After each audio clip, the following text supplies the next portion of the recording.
ہے علی، حق ہے علی، علی ہے، جدھر حق ہے ادھر مولا، جدھر حق ہے ادھر مولا، جدھر مولا ادھر حق ہے۔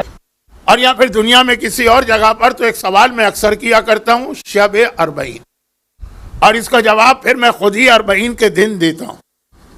تو بہت سارے لوگوں نے کئی بار سوال بھی سنا، کئی بار جواب بھی سنا، کیونکہ اب تو مجھے بھی یاد نہیں کہ کتنے سالوں سے میں اربعین کی مجلس پڑھ رہا ہوں، لیکن سوال بھی مختصر ہے، جواب بھی مختصر ہے، تو اگر وہ تکرار ہو رہی ہوگی تو اتنا زیادہ وہ آپ پر گراں نہیں گزرے گی کہ آپ ایک بار پھر اپنے واٹس ایپ کے اوپر جھک جائیں کہ کیا کیا دلچسپ خبریں یہاں وہاں سے وصول ہو رہی۔ سوال یہ ہے کہ وہی کربلا ہے، وہی آقا حسین ہے، وہی مصائب ہیں، وہی روضہ ہے، جو زیادہ بڑا دن ہے اس میں لوگ کم کیوں ہیں، جو اس کے مقابلے میں چھوٹا دن ہے اس میں لوگ زیادہ کیوں ہیں؟ یعنی اگر آج اربعین کی رات اور اربعین کے دن کربلا میں آقا حسین کی زری کی زیارت کرنے والے مثلا 20 ملین ہیں، 2 کروڑ ہیں، تو عاشورہ تو اربعین سے بڑا دن ہے۔ عاشورے کے اندر 20 ملین کیا، 10 ملین کیا، 5 ملین بھی مشکل سے ہوتے ہیں۔ کیوں؟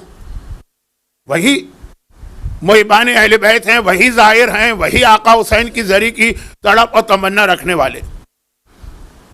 اب اس کا ایک جواب تو آپ کے ذہن میں خود ہی آ گیا ہوگا، اور میں اس جواب کو بھی جواب آپ کے ذہن میں آیا ہے، اس کو میں آج کی مجلس میں اس لیے بھی بتا رہا ہوں کہ آپ نے جب سے ہوش سنبھالا یہ سنا ہوگا، بلکہ ہوش سنبھالنے سے پہلے سے ماں کے شکم میں یہ سننا شروع کر دیا ہوگا کہ مومن کی 5 علامتیں بتائی گئی ہیں، جن میں زیارت عاشورہ نہیں ہے، زیارت اربعین۔ یہ حدیث آج کی رات اور کل کی صبح کی مجلس میں دنیا بھر میں تلاوت کی جا رہی ہوگی کہ مومن کی 5 نشانیاں ہیں، جس میں 51 رکعت نماز کے فوراً بعد زیارت اربعین۔ تو یہ تو ایک جواب آپ کے ذہن میں آیا ہوگا کہ چونکہ روایت میں زیارت اربعین کو مومن کی پہچان قرار دیا گیا ہے، اس لیے اس کثیر تعداد میں لوگ اربعین کے دن کربلا معلیٰ پہنچتے ہیں، جو عاشورہ کے دن بھی نہیں پہنچ پاتے۔ مگر جو اصل اس کا جواب ہے، کیونکہ یہ جو اگر جواب کسی کے ذہن میں بھی آیا نا تو پھر وہی سوال آ جائے گا کہ چلیں اس حدیث کی وجہ سے لوگ جاتے ہیں، مگر اس حدیث میں بھی امام نے پھر اربعین کو کیوں عاشورے پہ ترجیح دی ہے، خالی اس حدیث میں؟ ورنہ یاد رکھیں کہ عاشورہ انشاءاللہ کو اتنا زیادہ اہم کیوں قرار دیا گیا؟ ایک وجہ تو یہ کہ پورا جہاد حسینی بہت ہی مختصر کہ بچے کو بھی سمجھانے میں آسانی، 3 جملے نہیں، 3 لفظ پلس اس کے بعد کے 2 لفظ والحیرت الضلالہ، 5 لفظوں میں پورا جہاد کربلا آ گیا۔ میں نے کہہ دیا، آپ نے سن لیا، جہاد کربلا کوئی چھوٹی منزل ہے۔ اب آئیے کیوں اتنی اہمیت کیوں ہے؟ 2 منظر اپنے دماغ میں لے کے آئیے، ذہن میں 2 مناظر لے کے آئیے۔ اچھا، اب دونوں مناظر کے اندر 3 چیزیں مشترک ہیں۔ نمبر 1، دونوں کا تعلق کربلا سے، یہ نہیں ہے کہ مثلا ایک کربلا ہو اور ایک مدینہ ہو، ایک کربلا ہو اور ایک نجف ہو، دونوں کربلا سے۔ نمبر 2، دونوں کا تعلق ان قیدیوں سے ہے جنہیں کربلا میں قید کر کے لے جایا گیا۔ ان 2 مناظر کا کوئی تعلق نہ آقا حسین سے ہے، نعوذ باللہ توہین کی نیت سے نہیں کہہ رہا ہوں، نہ آقا اکبر سے ہے، نہ آقا عباس سے ہے، نہ آقا علی اصغر سے۔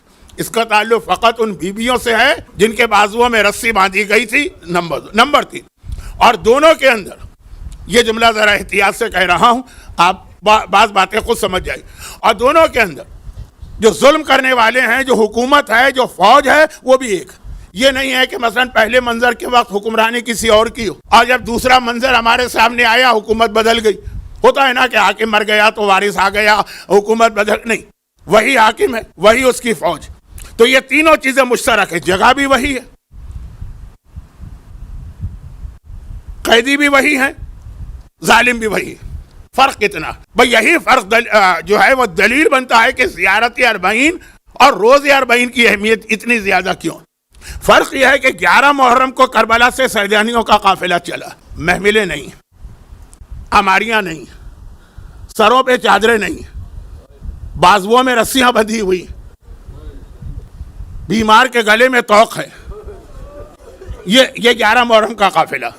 اربعین کو یہی قافلہ سوائے چند بچوں کے جو یا راستے میں گر کے شہید ہوئے یا ایک چھوٹی سی بچی جو زندان شام میں رہ گئی، باقی وہی قافلہ، یعنی بڑوں میں سے تو سارے کے سارے واپس آئے، وہی کربلا جہاں سے 11 کا قافلہ گیا تھا وہیں پہ یہ 40 کے دن، آج کے دن اس وقت یہ قافلہ آ رہا، جگہ وہی ہے کربلا، اور یہی لوگ ہیں جو قیدی بنا کے لائے گئے تھے، اور وہی فوج واپس لے کے آ رہی ہے جو اس یزید کی فوج ہے۔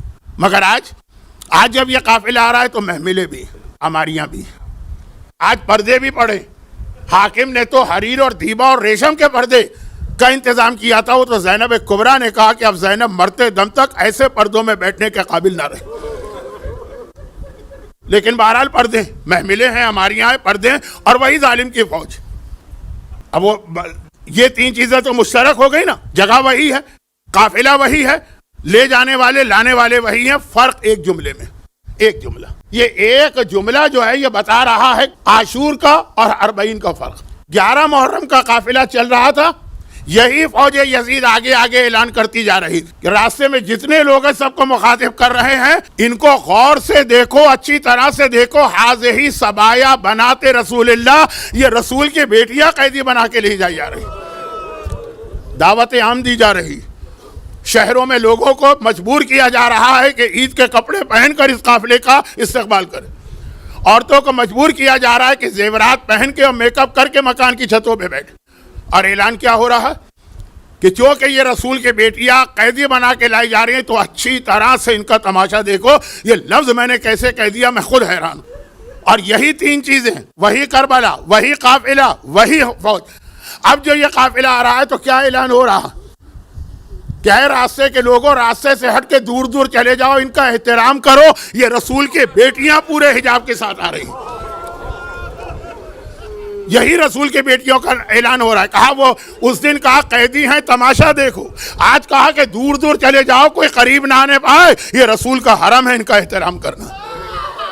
یہ ایک جملہ، یہ ایک جملہ قیامت کا فرق ہے یہ، یعنی میں نے کہا نا ابھی کہ اتنا آسان نہیں ہے پہلے جملے کو دوسرے جملے میں بدلنا، کوڑے کھانا پڑتے ہیں، تماچے کھانا پڑتے ہیں، سکینہ کو شہید ہوتے دیکھنا پڑتا ہے، بازاروں میں جانا پڑتا ہے، درباروں میں، مگر وہی یزید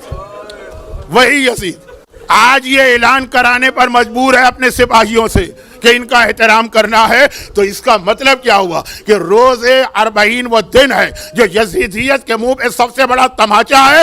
آج کا دن زینب کی فتح کا اعلان ہے کہ کل مجھے قیدی بنا کے لے جانے والا آج مجھے شہزادی بنا کے واپس لا رہا۔ یہ اتنا بڑا جو میں نے جہاد کیا نا، آج جہاد کامیاب ہے۔ تو آج غم کا دن تو ہے، آپ کا گریہ ابھی سے شروع ہو گیا تصور کر کے، غم کا دن تو ہے، مصائب کا دن تو ہے، جتنا ماتم آج کے دن کربلا میں زینب کبریٰ نے کیا ہے، لیکن آج فتح کا دن بھی ہے، وکٹری کا دن بھی ہے، کامیابی کا دن بھی ہے۔ حسین اور اصغر کی قربانیوں کا نتیجہ آج آنکھوں کے سامنے آ رہا، اس لیے 40 کی اہمیت کو اتنا زیادہ ہائی لائٹ کیا گیا ہے۔ بس یہاں رک کر 1-2 مختصر سے گزارشات کر دوں، ابھی تک تو میرا موضوع کوئی تھا ہی نہیں، ابھی تک تو صرف میں نے 40 کے حوالے سے اس کی اہمیت بتانا چاہیے، مگر اس کے ساتھ ایک جملہ اور بڑھا لیجیے۔ اگر یہاں ایک اختلاف ہے، چلے میں اس اختلاف میں نہیں جاتا ہوں، چھوڑ دیجئے اس کو۔ چہلم کا دن، اہل بیت چہلم کے دن کربلا آئے، یہ پہلا چہلم تھا کہ دوسرا چہلم تھا؟ اس میں ایک اختلاف۔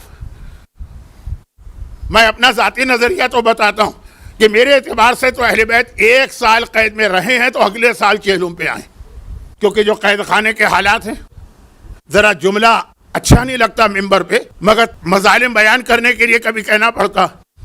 جو سیدانیوں کے جسم کی کھال کے رنگ کی تبدیلی کی بات آ رہی، جو مظلوم آقا سجاد کے بڑھاپے کی کیفیت ہے، اور یہ بڑھاپے والا جملہ آج کے مصائب میں بھی آئے گا، دوپہر میں آج کے مصائب میں بھی آئے گا، رات کو شام وطن۔ تو یہ خود بتا رہا کہ یہ سارا امتحان قید خانے والا یہ 15-20 دن کا نہیں ہوگا، 1 سال کا ہوگا۔ تو خیر اس کو میں ٹچ نہیں کر رہا ہوں، لیکن بعض لوگ کہتے ہیں کہ جو پہلا ہی چہلم تھا، یعنی حسین کی شہادت کے بعد جو پہلا چہلم تھا، اس میں اہل بیت واپس پہنچے۔ اب پھر وہاں پہ 2 بحثیں، یہ ساری بحثیں چھوڑ دیجئے، وقت بھی نہیں ہے، آپ کو کنفیوز بھی نہیں کرنا۔ اگر یہ پہلا چہلم تھا تب بھی، اور اگر پہلا چہلم نہیں تھا تو پھر کربلا کی آمد کو چھوڑیے، سن لیجئے، آج وہ دن تھا جو پہلا چیلم آیا، پہلا چیلم، آج وہ دن ہے. اب وہ جو میں نے بتایا کہ زینب کی واپسی، وہ فتح و نصرت کا اعلان، وہ اپنی جگہ، وہ ایک بڑی کامیابی. پہلا چیلم جو تھا، آج جا کے آسمان نے خون کی بارش برسانا بند کی ہے. 40 دن تک آسمان سے خون برسا. آج کے دن زمین سے خون ابلنا بند ہوا ہے. 40 دن تک یہ خون ناحق کربلا کا تھا، اس کی تعصی میں زمین نے خون ابلا. آج کے دن وہ وقت آئے، ابھی چل رہا ہے دن بھر یہ رہا. جیسے ہی چہلم ختم ہوا، اس کے بعد پھر وہ درختوں سے خون کا جاری ہونا، وہ جس پتھر کو اٹھاؤ اس کے نیچے سے خون کا نکلنا، وہ پرندوں کا اس خون میں غوطہ کھا کے مدینے جا کے صغرا کو پیغام دینا، وہ سارے مصائب بھی آج ختم ہوئے. مصائب ختم نہیں ہوئے، غلط کہہ گیا، وہ خون نکلنا بند ہوا آج، کیونکہ آج حسین کی فتح کا اعلان. علی علی حق ہے، علی حق ہے، علی حق ہے، علی علی جدھر حق ہے ادھر مولا، جدھر حق ہے ادھر مولا، جدھر مولا ادھر حق.